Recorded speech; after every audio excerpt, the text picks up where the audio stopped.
הרמייה של מסירת ארץ ישראל התחילה במה שכינו אז עזה ויריחו תחילה, ואנחנו היום מתקנים את החטא ההיסטורי הזה, את הפשע ההיסטורי הזה.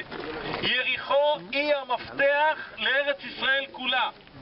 השתיקה שלנו על יריחו עלתה לנו אחר כך בשכם, עלתה לנו אחר כך בחברון, עלתה לנו בגירוש מגוש קטיף. הדבר שצריך היום זה לתקן את החטא מן השורש שלו, והשורש הוא כאן. יריחו היא הבריח של ארץ ישראל, יריחו היא המפתח. דרכו, דרך העיר הזאת, אנחנו נוכל להתיישב בארץ כולה. יהושע מגיע דרך יריחו, ואנחנו את העיוות הזה נתקן היום בדרכנו ליריחו, בסימון המטרה של חזרה אל העיר, אל המקום ממנו נכנסו אבותינו אל הארץ.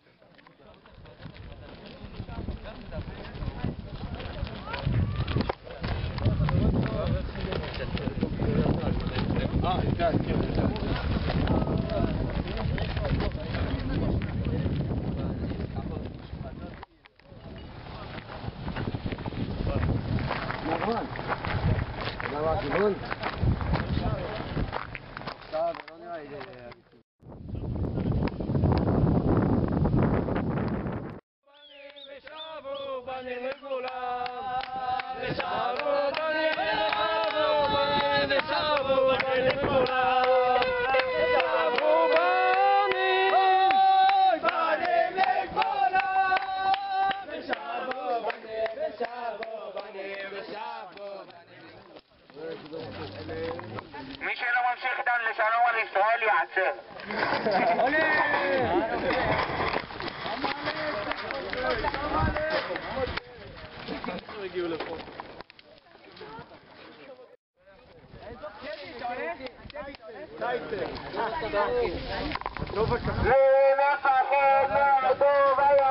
הדוב השחור.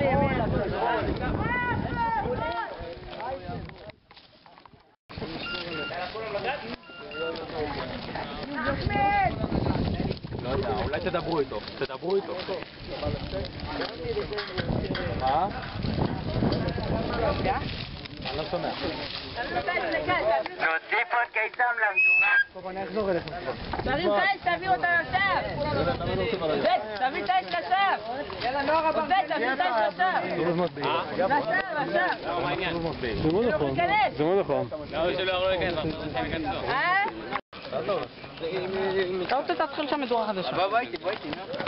יצקו, כל טוב. תשים קוצים עם... יצקובי. תביא לי קוצים אבל. לא,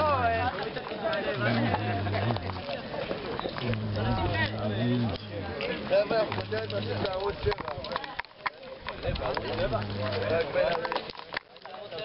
רק מיכאל בן אריוק, קבוצת תפילה ימין, הגיעו ליריחו, והתחילו